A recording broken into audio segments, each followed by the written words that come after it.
palsu, bukan turunan dari. Bahkan mereka katakan Habib itu turunan Yahudi semuanya. Semuanya adalah Habib Yahudian. Nasab di situ saudara, nasab Wali Songo kelompok-kelompok oleh mereka.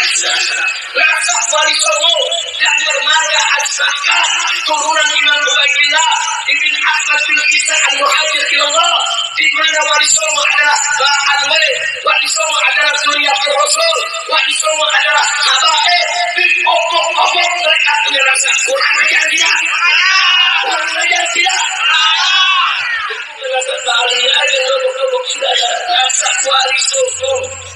Ulama-ulama mulia kita yang menyebarkan Islam di Indonesia, radhiyallahu anhum. Dia rasanya berobok-obok sampai itu rasa tidak jelas sekarang saudara. Begitu ditarik dari bahan saudara, tidak jelas itu rasa sekarang. Padahal manuskrip saudara yang tersedia sekian banyak saudara, mayoritas menyatakan bahwa Wali Songo, Sunan Gresik, Sunan Gunung Jati, Sultan Hasanuddin di Banten, saudara semuanya bermarga As-Sakah. Kalau As-Sakah berarti dari Islam Ba'alwe. Kalau Ba'alwe berarti keturunan dari Imam Ubaidillah bin Ahmad bin Isa Al-Alawi. Habib-habib yang di Indonesia, apakah semuanya inqita, terputus kepada Nabi Muhammad SAW? Semua yang merasa dirinya Habib itu bermarga Ba'alwi, itu semuanya nasabnya ke Alwi bin Ubaidillah. Semuanya putus. Karena memang Ahmad bin Isa tidak punya nama anak namanya Ubaidillah. Anak siapa? Wallahu a'lam. Ya orang-orangnya aja tidak terdeteksi, apalagi nama bapaknya. Orangnya aja tidak terdeteksi. Lalu marga apa-apa saja itu yang masuk Ba'alawi. Mereka punya kekhasan, keluarga mereka dipanggilnya Habib. Jadi kalau yang dipanggil Habib itu Ba'alawi, bukan turunan Nabi. Kalau turunan Nabi itu memiliki tanda panggilan tersendiri, Syarif dan Sayyid. Kalau mereka keturunan Nabi yang melewati seorang raja atau gubernur, itu biasanya menggunakan Syarif. Tapi kalau keturunan ke atasnya tidak melewati raja, para ulama-ulama saja, itu biasanya hanya menggunakan Sayyid. Maka Syarif-Syarif Mekah sebelum dikuasai oleh Wahabi, itu gelarnya Syarif Makkah. Karena dia selain sebagai seorang penguasa Mekah, juga keturunan daripada Rasulullah Muhammad Sallallahu Alaihi Wasallam. Lalu apa saja itu marga-marganya? Banyak. Saya searching ini ada 114 marga. Yang ada di Indonesia mungkin hanya setengahnya. Ada Asiri, Al-Junaid, Al-Baharun, Al-Gadri, Al-Bin Sahil, Jamalulail, Bahasan, Basaiban. Basaiban ini ada Basaiban yang Al-Idrisi, yang bukan Ba'alawi ya, kayak Zulfikar yang punya anak Efe itu Basaiban Al-Idrisi.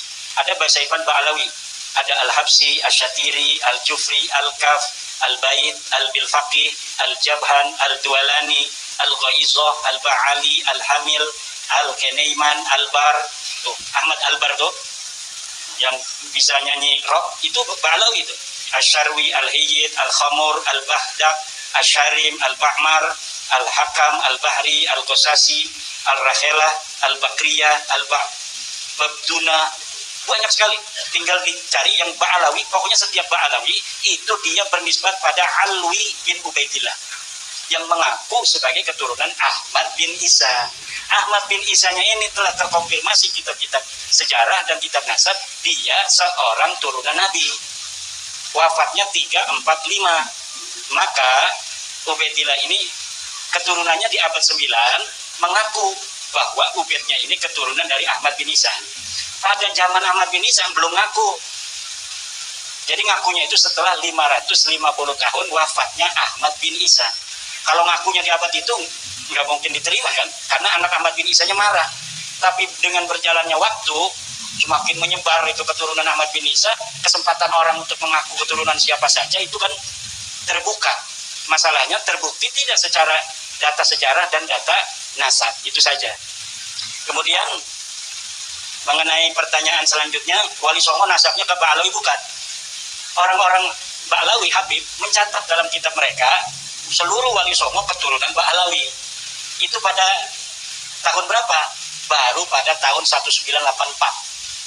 kitab cetakan Samsud Dohiro yang ditambahi. Dulunya tidak masuk. 1984 cetakan baru kitab Nasab Ba'alawi mencantumkan terutama Kesultanan Banten yang dicantumkan sampai hari ini ada di dalam kitab Samsud Dohiro itu. Kita ini mantan Ba'alawi. Tahun 2012 saya itu menjadi pencatat nasab bersama teman-teman dari keluarga Kesultanan Banten itu masih ke Ba'alawi karena belum ditemukan keraguan waktu itu. Nah, keraguannya timbul ketika kitab nasab mereka itu mencatat Samsud Dohiro itu keluarga Kesultanan Banten, kemudian keluarga lain, seluruh Wali Songo hanya dicatat beberapa generasi bahwa ini ke apa Ba'alawi gitu. Tapi tidak dicatat sampai bawah. Kalau Kesultanan Banten dicatat sampai bawah. Sampai tahun 1808. Jadi sampai Sultan terakhir Sultan Safiuddin. Nah, kalau Sunan Giri hanya Sunan Girinya saja gitu. Sunan yang lain Sunan yang lainnya saja. Tapi kalau Sultanan Banten dicatat sampai tahun 1808. Keturunan Sultan Safiuddin sampai Sultan hari ini. Cuma Sultan Budaya. Itu masih ada di dalam kitab Samsud Dohiro. Nah, setelah diteliti, betulkah ini Ba'alawi merupakan leluhur Wali Songo? Ternyata kitab-kitab manuskrip yang sekarang mulai orang itu paham, setelah ada bab nasab ini pada penasaran, mencari-cari kitab-kitab di rumah-rumah mereka yang tua-tua. Kemudian Kesultanan Cirebon, dia punya manuskrip yang gak boleh dibuka-buka. Katanya pemali kalau dibuka. Akhirnya sekarang mau buka. Nanti setelah dari sini, saya ke Kesultanan Cirebon. Diminta oleh Pangeran Kodiron, Patih dari Kanoman, untuk bersama-sama membicarakan nasab Wali Songo. Karena di Kesultanan Cirebon pun lihat itu di makam Sunan Gunung Jati masih Ba'alawi. Nggak heran kalau nasab-nasab kiai lain di Nusantara ini masih Ba'alawi. Karena Kesultanan Cirebon sendiri belum serta-merta begitu saja menerima. Walaupun saudara-saudara saya dan selalu SMS-an tiap hari. Tapi untuk merubah itu kan kita perlu hati-hati. Lalu mulai kapan? Masa ini 1984 saja ketika nasab Wali Songo itu ditulis dalam Samsud Dohiro? Bukan. Sebelumnya sudah ada tahun 1960 sebuah manuskrip palsu ditulis. Jadi ada namanya manuskrip Negara Kertabumi. Katanya karya Pangeran Wangsakerta. Salah satu putra Raja Cirebon tahun 1670. Nah, tahun 1670 di dalam manuskripnya itu ditulis silsilah Sunan Gunung Jati sampai ke Ubedillah. Setelah ini manuskrip dibawa ke ahli filolog dari Universitas Indonesia, ternyata kitab ini kertasnya tua. Setelah pakai ludah, seret tuanya hilang. Kertasnya ternyata kertas Manila. Kertas Manila itu ya kertas zaman sekarang itu, kayak karton itu. Itu. Jadi upaya itu sudah sejak 1960. Lalu yang tertua lagi di mana? Yang tertua lagi dalam tulisan Habib Salim bin Jindan. Habib Salim bin Jindan datang ke Kesultanan Banten, Sultanan Cirebon, Jogja, Solo, Madura. Bertemu dengan Syekh Holil Bangkalan. Kemudian ini Syekh Holil, silsilahnya Syekh Holil ini dari Ampel, ini dari Sunan Gunung Jati sampai ke Rasulullah. Akhirnya sekarang orang-orang pada berihtijaj dengan Syekh Holil. Katanya Syekh Holil sendiri sudah menetapkan Wali Songo ini ke Ba'alawi. Iya, karena Syekh Holil mendapatkannya dari Habib Salim bin Jindan. Habib Salim bin Jindan itu adalah ayah dari Habib Ahmad bin Jindan. Orangnya soleh, tawadu karena dia ngajinya sama kiai-kiai. Bukan nama Ba'alawi. Dia ngaji sama kiai-kiai. Makanya tawadu. Habib itu kalau ngaji sama kiai, ya kayak kita. Tawadu kenapa? Sinaran cahaya Jawa, keramat Nusantara itu akan masuk ke dia. Yang berbeda-berbeda itu, lihat gurunya ada nggak guru Jawa? Dapat nggak dia keramat tanah Jawa? Nggak dapat. Kalau yang sombong-sombong itu nggak dapat keramat tanah Jawa. Jadi dia tidak dapat doa dari Sabdo Palon sama Syekh Subakir dulunya. Kalau yang dapat doa dari Syekh Subakir perjanjiannya dengan Sabdo Palon, ya kita mengindonesia. Tidak ada perbedaan kita berdasarkan keturunan dengan siapapun. Nah itu intinya. Kemudian, nah jadi Wali Songo ini sampai sekarang belum tuntas. Makanya saya jarang ngomong Wali Songo karena belum selesai. Dan menurut saya Wali Songo ini mau ke Nabi, mau ke jadi Syarif Sayyid itu nggak terlalu berbahaya. Kenapa? Mereka mengutamakan ilmu, tidak mengutamakan nasab. Jadi tidak akan merasa orang Jawa itu merasa direndahkan oleh turunan Wali Songo. Kalaulah cara Wali Songo sama dengan cara mereka ini sekarang-sekarang, nggak masuk Islam itu orang-orang Jawa. Orang Jawa itu begini-begini, tapi kalau direndahkan betul-betul merawan, betul nggak? Wali Songo tahu, makanya Wali Songo sangat merakyat. Dia merasa seperti orang Jawa sendiri. Makanya itu Sunan Kudus itu nggak ada anaknya yang pakai Sayyid, pakai Sarif, nggak ada. Walaupun dianya masih Sayyid Ja'far Shothiq, namanya masih pakai Sayyid Ja'far Shothiq, tapi anaknya saja nggak boleh pakai. Sampai sekarang anaknya ya menyatu aja dengan orang-orang di Kudus itu. Mungkin ada juga yang ngojek untuk Sunan Kudus itu, untuk keturunan Sunan Kudusnya itu. Ya nggak malu, karena apa? Nggak bawa-bawa marga, nggak bawa-bawa Sayyid, nggak bawa-bawa Sarif. Coba kalau Raden Tumenggung Mubarok misalnya, tiba-tiba ngojek pakai KRT Mubarok, ya kan itu merendahkan pangkat. Makanya udah, hal-hal yang bersifat feodalisme nggak usah disematkan di dalam nama. Nama itu cukup berdasarkan prestasi. Maka sebelum bab nasab ini saya yakin, saya sudah ceramah bahwa Dr. Andes itu lebih mulia dari Habib. Sebelum saya meneliti nasabnya, karena bertentangan dengan Al-Quran. Orang mengatakan hanya dia bermodal ada riwayat keturunan Nabi, dia lebih mulia dari orang lain, dia lebih mulia dari kiai. Nggak ada itu.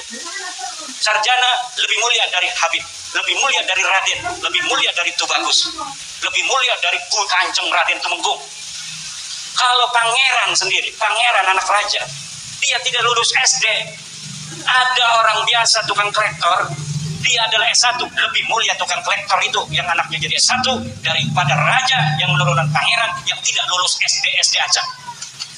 Itu kemuliaan yang harus dijaga dan pengetahuan yang harus diyakini. Inilah ajaran Islam yang sesungguhnya. Kalau kiai haji itu pangkat berdasarkan kasab, berdasarkan usaha.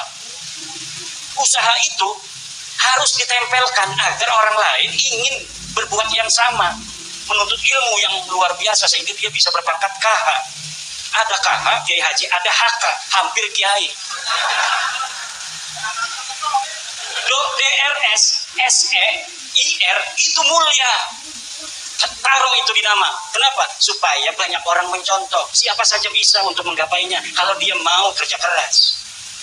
Tapi kalau R, Raden, itu dia lahir jadi Raden.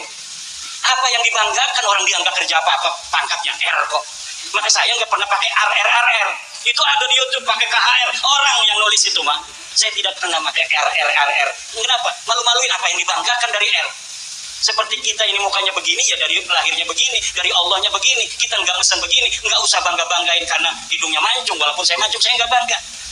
Kenapa? Karena ini bukan dapat saya, nggak ada usaha sama sekali. Sesuatu yang tanpa usaha sama sekali nggak perlu dibanggakan dan tidak pantas dibanggakan.